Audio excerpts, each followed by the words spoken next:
பார்த்துருக்கீங்க இல்லையா? கண்டிப்பாக. எப்படி இருக்குது சார் இந்த படம்? சாதாரண மக்களுக்கு வந்து என்னன்றதுலாம் தெரியாது, இந்த பாஸ்போர்ட்னா என்னன்றது தெரியாது, ஏஆர்னா என்னன்னு தெரியாது, இதெல்லாம் இருக்குது. ஸோ கொஞ்சம் வித்தியாசமாக இந்த படத்தில் வந்து காட்சிகள் இருக்குது. ஆனால் எல்லாமே வந்து பார்த்தீங்கன்னா வந்து நிஜத்தை பிரதிபலிக்கிற மாதிரி அப்படியே இருக்குது, நிஜத்தை அப்படியே காட்டுற மாதிரி இருக்குது.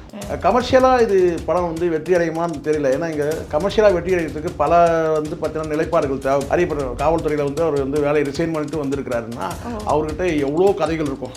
காவல்துறையில் ஒரு காவலராக வந்து வேலை செய்திருக்கிறாருன்னா அவர்கிட்ட எண்ணற்ற கதைகள் இருக்கும்.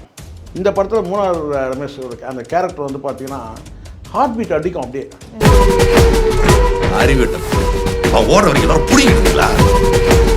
ஸோ அன்லோடிங் இருக்கிற அந்த துப்பாக்கி வந்து பார்த்தீங்கன்னா லோட் பண்ணி இருக்குது. அது ஏன்னு கேட்குறாருக்குன்னா அப்போ வந்து என்ன சொல்ல கேட்டனா அவன் வந்து கைதி வந்து முஸ்லீம் துப்பாக்கியோட போயிருக்கான் கடைக்கில 3 பேரும் ஜெயில் தான். இதில் வந்து மூணார் ரமேஷ் வந்து பார்த்தீங்கன்னா ரொம்ப பக்காவாக வந்து பண்ணியிருப்பாரு. இந்த படம் அவருக்கு ஒரு டேர்னிங் பாயிண்டாக இருக்கும். பெரிய டேர்னிங் பாயிண்ட் உண்மையிலே. நான் படம் பண்ணும்போது உங்களை எல்லாம் கூப்பிடுறேன் கட்டாயம் அப்படின்னு சொல்லி எங்கள் நம்பர்ஸ்லாம் வாங்கினேன். கமர்ஷியலாக வெற்றி அடையணும்னு நினைக்கிறேன். இந்த மாதிரி படங்கள் வெற்றி அடைஞ்சாதான் தமிழ் சினிமா வந்து உயிரோட்டமாக இருக்குன்றது என்னுடைய எண்ணம்.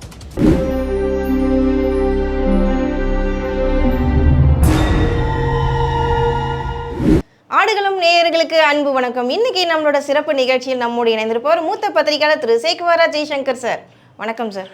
வணக்கம் சார். சமீபத்தில் ஒரு படம் வந்து ரிலீஸ் ஆகி வந்துட்டு எல்லாருடைய அட்டென்ஷனும் தமிழ்நாட்டில் இருக்க திரைப்பட ரசிகர்களுடைய அட்டென்ஷன் வந்து பயங்கரமாக கிரியேட் பண்ணியிருக்கு.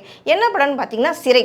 விக்ரம் பிரபு அவங்க நடிச்சிருக்க இந்த படம் வந்து ரொம்ப நல்லா போயிருக்குங்க சார். அதாவது தொடர்ந்து வந்து பார்த்தீங்கன்னா இந்த காவல்துறையை சம்மந்தப்பட்ட விசாரணை இந்த மாதிரி படங்கள் வரும்போது மக்கள்கிட்டே நல்ல ஒரு வரவேற்பு பெற்றிருக்கு.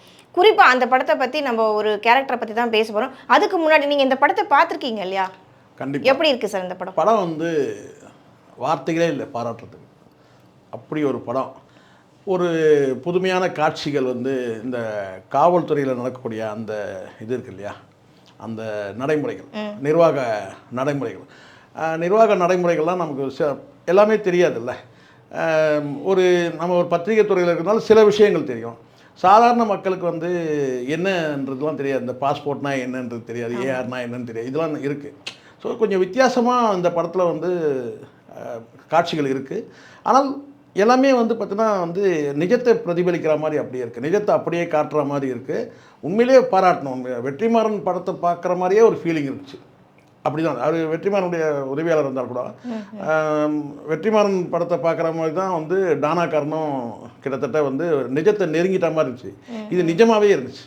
அதாவது வெற்றிமாறன் சாரோட அசிஸ்டன்ட் வந்து இந்த படத்தை டைரக்ட் பண்ணிருக்காங்க. அந்த சாயல் அப்படி இருக்கு. அந்த சாயல் வந்து அப்படியே இருக்குது. நம்ம வந்து கிட்டத்தட்ட வெற்றிமாறன் படம் தான் இது அப்படின்ற மாதிரி கூட நமக்கு ஒரு ஃபீல் வந்தது நான் சொல்ல வரேன். ஒரு அடையாளத்துக்காக தான் நான் சொல்கிறேன். இங்கே அவங்களுக்கு வந்து படைப்பாற்றல் இருக்க தான் செய்யுது. அந்த படத்தை பார்க்கும்போது அப்படி இருந்துச்சு. ஏன்னா நம்ம வந்து வெற்றிமாறன் படத்தை ரொம்ப ஒன்றி நம்ம பார்ப்போம். எந்த இடத்துலையும் வெற்றிமாறன் நம்மளை வந்து கைவிட்டது கிடையாதுன்னா நம்மளை ஏமாத்தினது இல்லை. அது கொடுத்துருக்காரு. அது எல்லா படங்களும் நம்ம சொல்ல முடியும். அது விசாரணையில் தொடங்கி விடுதலை 1 to இந்த படம் தோல்வி வெற்றி தோல்வின்றதுலாம் அது வேறங்க. ஆனால் வந்து அந்த படைப்பை பற்றி பேசும்போது வந்து பார்த்திங்கன்னா வந்து அந்த படைப்பு திறனை வந்து நம்ம அளவிடும் போது அது வந்து வெற்றிமாறன் வந்து பார்த்திங்கன்னா நமக்கு வந்து எந்த சூழ்நிலையும் நம்ம கைவிட்டது கிடையாது, நம்ம ஏமாத்துறது கிடையாது. அப்படி இருக்கும்போது இந்த படம் வந்து எப்படி இருக்குது அப்படின்னு சொன்னால் உண்மையிலேயே வந்து பாராட்டும். நான் ஏற்கனவே விமர்சனத்தில் நான் வந்து சொல்லியிருக்கிறேன். அந்த படத்தில் எல்லாரையும் நான் வந்து ஒரு சமமான ஒரு பார்வையில் தான் பார்க்குறேன். அங்கே துணை நடிகர்களாக இருக்கட்டும், கதாநாயகனாக இருக்கட்டும். அப்படி தான் உண்மையிலே வந்து பார்த்தீங்கன்னா விக்ரம் பிரபுக்கு வந்து பார்த்தீங்கன்னா இது வந்து படம் வந்து கமர்ஷியலாக இது படம் வந்து வெற்றி அடையுமான்னு தெரியல. ஏன்னா இங்கே கமர்ஷியலாக வெற்றி அடைகிறதுக்கு பல வந்து பார்த்தீங்கன்னா நிலைப்பாடுகள் தேவைப்படுது. அது படம் வெளியாகக்கூடிய சூழல் இதெல்லாம் பொறுத்தே தான் இருக்குது. பட் இந்த சூழல் வந்து படம் வந்து கமர்ஷியலாக போகுதான்றது எனக்கு தெரியாது. ஆனால் வந்து கருத்தியலாக படம் வந்து பார்த்தீங்கன்னா பிளாக் பஸ்டர் அந்த அளவுக்கு வந்து பார்த்தீங்கன்னா வந்து படம் நல்லாயிருக்கு. உண்மையிலேயே கதாசிரியர் வந்து தமிழாக இருக்கட்டும், இயக்குனர் வந்து சுரேஷ் ராஜகுமாரியாக இருக்கட்டும், விக்ரம் பிரபு இருக்கட்டும், இதை தாண்டி நடிச்சிருக்கிற ஒரு சின்ன கேரக்டர் அத்தனை பேருமே அந்த கேரக்டரை வந்து ஒரு 15லேருந்து ஒரு 20 கேரக்டருக்குள்ளே தான் இருக்கும்னு நினைக்கிறேன். எல்லாமே வந்து நல்லா எல்லாருக்கும் இம்பார்ட்டன்ஸ் கொடுத்துருக்காரு. கண்டிப்பாக. ஓகே. பர்டிகுலராக அது இல்லை என்ன கேரக்டர் உங்களை வந்து ரொம்ப அட்ராக்ட் பண்ணுது? எனக்கு வந்து நான் இதை பேசணுன்னே நான் முடிவு பண்ணேன். எனக்கு வந்து மூணார் ரமேஷ் வந்து பல படங்களும் நான் பார்த்துருக்குறேன். அவர் தான் மூணார் ரமேஷ்ன்றது எனக்கு தெரியாதுன்னு வச்சுங்களேன். எனக்கு தமிழ் அதுவும் எனக்கு தெரியும். எனக்கு டானாக்காரன் தனியாக ஒரு படம் இயக்குனதுனால நமக்கு வந்து அவருக்கு தெரியும். அதுக்கு முன்னாடியே நம்ம வந்து அறியப்படுறோம். காவல்துறையில் வந்து அவர் வந்து வேலையை ரிசைன் பண்ணிட்டு வந்திருக்கிறாருன்னா அவர்கிட்ட எவ்வளோ கதைகள் இருக்கும். காவல்துறையில் ஒரு காவலராக வந்து வேலை செய்திருக்கிறாருன்னா அவர்கிட்ட எண்ணற்ற கதைகள் இருக்கும். ஆமா, நிஜ வாழ்க்கையில் நடந்த நிஜ வாழ்க்கை அத்தனையுமே ஒரு சிறைச்சாலையில் இருக்கிற வந்து ஒரு ஆயுள் தண்டனை கைதிக்கு பின்னாடி ஒரு கதை இருக்குது. அது நெகட்டிவ் ஆர் பாசிட்டிவ், அவ்வளோ கதைகள் இருக்கும். ஒரு காவல்துறையில் பணியாற்றிட்டு அந்த வேலை எனக்கு வேணாம்னு சொல்லிட்டு வெளியே வந்து நான் பார்க்குறேன்னு கேட்டால், எனக்கு நெருக்கமான ஒரு நண்பர் கூட வந்து பார்த்திங்கன்னா ஒரு சம்பவத்தை சொன்னார். ஒருத்தர் காவல்துறையில் வேலை செஞ்சுட்டு அவர் வந்து வேலை வேணாம்னு சொல்லிட்டு பைபிளை கையில் எடுத்துட்டாரு அப்படின்னு சொல்லி கூட ஒரு கதை இருக்குது. அந்த மாதிரி வந்து ஒருத்தர் வந்து எனக்கு வேலையே வேணாம்னு சொல்லிட்டு ஆடு வளர்க்க போயிட்டதை கூட நம்ம பார்த்துருக்குறோம்.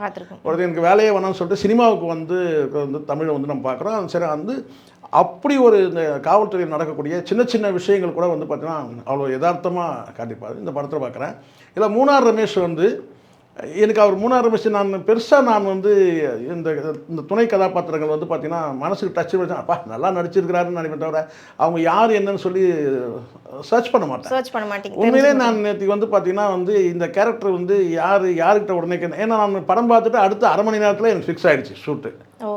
அப்போ நான் உடனே வந்து பேசணும். அப்போ வந்து படத்தில் இருக்கிற ஒரு கேரக்டருமே வந்து பார்த்தீங்கன்னா வந்து தனித்தனியாக சொல்கிறத விட எல்லாருமே இவங்க நடிச்சிருக்காங்க, இந்த கேரக்டராகவே நம்ம சொல்லிடலாம் அப்படி தான் நினச்சேன். ஆனால் விக்ரம் பிரபு நம்ம அப்படி சொல்ல முடியாதுல்ல. ஏன்னா விக்ரம் கதாநாயகன் போது மற்ற வந்து பார்த்தீங்கன்னா அதில் இருக்கிற கதாநாயகன் நடித்த அந்த பெண்ணாக இருக்கட்டும், விக்ரம் பிரபுக்கு வந்து ஜோடியாக நடித்தவங்களாக இருக்கட்டும், இப்படி ஒவ்வொருத்தரும் தேட முடியாது. அப்படி தான் மூணார் ரமேஷும் நான் அப்படி தான் கண்டேன். ஆனால் அந்த மூணார் ரமேஷ் வந்து இந்த படத்தில் பல படங்கள் நடிச்சிருக்கிறாரு. உங்களுக்கு வந்து விசாரணை வெற்றிமாறன் படத்தில் பல படங்கள் அவர் நடிச்சிருக்கிறாரு, நான் பார்த்துருக்கேன். அப்படி இருக்கும்போது வந்து இந்த படத்தில் வந்து விசாரணையில் கூட உங்களுக்கு பார்த்தீங்கன்னா அதில் வந்து போலீஸ் ஆஃபீஸராக வந்து ஒரு சரவண சுப்பையா சார் நடிப்பார். அப்படியே அந்த கேரக்டரை அப்படியே நின்றுவாங்க எல்லாருமே. அந்த படத்தில் இருக்க அத்தனை அவருக்கு சப்பார்டினேட் பண்ணக்கூடிய இந்த மூணார் ரமேஷ் உட்பட எல்லாருமே அந்த கேரக்டராகவே அப்படியே நிற்பாங்க விசாரணை படத்தில். ஸோ அந்த மாதிரி வந்து ஆக்டிங் அப்படி இருக்கும், தத்துவம் அப்படியே நிஜத்தை அப்படியே சொல்கிற மாதிரி இருக்கும். அதான் நமக்கு ஓவர் ஆக்டிங் போயிட்டு ஒரு நடிக்கிற மாதிரி காட்டாமல் அப்படியே அந்த கேரக்டராக வாழறதுன்னு ஒன்று இருக்குல்ல, மாறுறதுன்னு ஒன்று இருக்குல்ல. அதில் சரவண சுப்பையா சாரும் வந்து பண்ணியிருப்பார். இவர் மூணார் ரமேஷ் சாரும் வந்து அதில் வந்து ஒரு சப்பார்டினேட் பண்ணியிருப்பாங்க. இந்த படத்தில் மூணார் ரமேஷ் அந்த கேரக்டர் வந்து பார்த்தீங்கன்னா ஹார்ட் பீட் அடிக்கும் அப்படியே. அந்த ஒரு சீனு, அதாவது ஒரு கைதி வந்து தப்பி போகிறவன், தப்பிச்சுட்டான்னு நினைக்கிறவன், அவன் தப்பிக்காமல் அவனுக்கு என்ன காவல்துறையில் வந்து சரண்டர் ஆகிருப்பான், காவல் நிலையத்தில் வந்து சரண்டர் ஆகிருப்பான். காவல் நிலையத்தில் சரண்டர் ஆகினா அவன் வந்து அவரை வந்து பார்த்தீங்கன்னா யார் கோர்ட்டில் ப்ரொடியூஸ் பண்ணணுமோ அந்த போலீஸ்காரெலாம் தேடிட்டு வந்திருப்பாங்க இந்த போலீஸ் ஸ்டேஷனுக்கு. அந்த காட்சி அமைப்புலாம் சூப்பராக இருக்கும். அப்படியே எக்ஸ்ட்ராடனரி கேரக்டர், அந்த நிஜத்தை அப்படியே சொல்கிற மாதிரி இருக்கும். அப்போ நேராக அங்கே வரும்போது இவன் வந்து உள்ளே இருக்கும்போது பார்த்தீங்கன்னா அவன் அடிக்க போகிறாங்க. உடனே இவர் வந்து சம்மந்தப்பட்ட போலீஸ் ஸ்டேஷன்றதுனால கூப்பிட்டு என்ன செய்கிறார் கேட்டிங்கன்னா வந்து அவங்கள யார் நீங்கள் யார் முதல்ல சொல்லிட்டு அந்த 3 போலீஸ்காரனை விசாரிக்கும் போது பார்த்தீங்கன்னா அப்போ வந்து அந்த ப்ரொசீடிங்ஸ்னு ஒன்று இருக்குல்ல, ஸ்டேஷன் ப்ரொசீட், அதை பண்ணும்போது எழுதும்போது அவர் கேட்குறாரு. அந்த கன்னோட நம்பர் கேட்பாங்க, அதுக்கப்புறம் அந்த புல்லட்டில் வந்து பார்த்தீங்கன்னா டீட்டெயில்ஸ் வந்து எழுதுவாங்க. அந்த டீட்டெயில்ஸ் எழுதும் போது அவர் கேட்கும் போது வந்து பார்த்தீங்கன்னா வந்து அவங்க போலீஸ்கார் சொல்லுவாங்க லோட் பண்ணியிருக்குன்னு சொல்லுவாங்க. அப்புறம் கேட்குறா என்ன லோட் பண்ணியிருக்கா அப்படின்னு. ஆமாம் சார் லோட் பண்ணியிருக்கேன். ஏன் லோட் பண்ணீங்கன்னு கேட்குறாரு. ஏன்னா அது ப்ரொசீஜராக நமக்கு தெரியாது. அதாவது எப்போ சுடணுமோ அப்போ தான் வந்து லோட் பண்ணணுமா. அப்போ வந்து பார்த்தீங்கன்னா அது தற்காப்புக்காக எடுத்துகிட்டு போறீங்க, லோட் பண்ணியிருந்தா அப்போ யார் வேணாலும் வந்து இப்போ தான் நம்மளே யோசிக்கிறோம். சில நேரங்களில் போலீஸ்காரங்க வந்து பார்த்தீங்கன்னா வந்து துப்பாக்கி அப்படி ஒரு மூலையில் வச்சுட்டு போவாங்க, ஒரு இடத்துல போய் கை கழுத்து போடணும் கூட, அது வேறு யாரும் தான் எடுத்துட்டோம்னா அப்போ தான் லோடிங் இல்லாத துப்பாக்கி. ஸோ அன்லோடிங் இருக்கிற அந்த துப்பாக்கி வந்து பார்த்தீங்கன்னா லோட் பண்ணி இருக்குது. அது ஏன்னு கேட்குறாருன்னா அப்போ வந்து இவர் என்ன சொல்ல கேட்டினா அவன் வந்து கைதி வந்து முஸ்லீமு, அப்போ முஸ்லீம்னா அபாயகரமானவன், எப்போ வேணாலும் அவனை சுட்டுடலாம் அப்படின்ற மாதிரி ஒரு இருக்குல்ல, அந்த ஒரு தாட்டை அந்த ஒரு இருக்குன்னா அதை வந்து இவர் ரொம்ப ஷாக்காக கேட்டுட்டு அந்த முகத்தில் ஒரு ரியாக்ட் பண்ணுவார். அதாவது கண்ணில் இருந்து அந்த கண்ணீர் அது கேட்டினா அவன் வந்து முஸ்லீம்னா அப்போது அப்படின்னு சொல்லி முஸ்லீமா அப்படின்னு கேட்டுட்டு அந்த முகத்தை அந்த ரியாக்ஷன் அப்படியே காட்டும் போது கண்ணில் இருந்து தண்ணி வெளியே வராது, உள்ளேயும் போகாது. அப்படி ஒரு அப்படியே அந்த கண்ணில் அப்படியே அப்படியே அதை காட்டிட்டு என்ன சொல்ல கேட்டீங்கன்னா அப்போ சொல்லுவார் நான் கூட முஸ்லீம் தான் சொல்லிட்டு நேம் பேட்சை காட்டுவார். ஓ, இந்த இடம் அங்கே டச் ஆகுது அவர்கிட்ட. அதுக்கப்புறம் அவர் சொல்லுவார் முதல்ல வந்து இலங்கை தமிழருக்காக உயிர் விட்டது யார் தெரியுமா சொல்லிட்டு பேரை சொல்லுவார். முஸ்லீம் பேரை சொல்லுவார், அந்த நேம் சொல்லக்கூடியது. ஸோ அப்துல் ரகுப்னு சொல்கிறார். அதான் அந்த நேம் வந்து அந்த முஸ்லீம் நேம் வந்து உச்சரிக்கிற அந்த காட்சி செம்ம எக்ஸ்ட்ரானி ஆக்டிங் அது. அதாவதுன்னா அளவெடுத்து சொல்லுவாங்கள்ல, அளவெடுத்து தச்சா மாதிரி சொல்லுவாங்க. அது மாதிரி அந்த கேரக்டர் வந்து பார்த்தீங்கன்னா அப்படியே வந்து பார்த்தீங்கன்னா வந்து எத்தனையோ படங்கள் அவர் நடிச்சிருக்கிறார் தான். ஆனால் இந்த படத்தில் வந்து பார்த்தீங்கன்னா யாரும் தெரியாதவங்கலாம் இப்போ நானே தேடுறேன்ல, இவ்வளோ நாளும் நம்ம சினிமா அப்பட்டக்கிற மாதிரி உட்காந்து பேசிகிட்டு இருக்கிறோம். நம்ம வந்து பார்த்தீங்கன்னா இந்த பேர் தெரிஞ்சிக்காமல் இருந்துமே. ஏன்னா துணை கதாபாத்திரம் நம்ம வந்து பேசுகிறது எல்லாம் கதாநாயகன் கதாநாயகி, அதுக்கப்புறம் இருக்கிற காமெடி, இப்படி தான் நம்ம போயிட்டுருக்கோம். இல்லைனா இயக்குனர் பேசுவோம், இல்லை மியூசிக் டைரக்டர் போயிட்டுருக்கோம். அவர் துணை கதாபாத்திரம் வந்து பார்த்தீங்கன்னா அங்கே ஸ்ட்ராங்காக வந்து ஒரு கேரக்டர் இருக்குது. இப்போ விசாரணை பொறுத்த வரைக்கும் தான் அந்த போலீஸ் ஆஃபீஸர் கேரக்டர் வந்து ரொம்ப ஸ்ட்ராங் கேரக்டராக இருக்கும். சரவண சுப்பையான்றது வந்து அவர் வந்து பார்த்தீங்கன்னா வந்து சிட்டிசன் படம் இயக்குனாருன்னு தெரியும். பட் அது தெரியும் எனக்கு, ஏன்னா டைரக்டர் போது நமக்கு தெரிஞ்ச விஷயம். ஆனால் பட் இவர் தானே அவருன்றது நமக்கு தெரியாது. அப்போ யார் வந்து இந்த கேரக்டர் அப்படின்னு சொல்லி வந்து உங்களுக்குன்னா நம்ம அந்த தேடுதல் பண்ணல. அதுக்கப்புறம் வேற ஒரு சுச்சுவேஷனில் வந்து பார்த்திங்கன்னா நம்ம வந்து அறியப்படும் போது அப்பா இந்த கேரக்டரில் வந்து அவ்வளோ ரொம்ப வந்து கேட்டால் ரியாலிட்டின்றது அப்படியே நம்ம பார்க்க முடியும், நிஜத்தை அப்படியே பார்க்க முடியும்.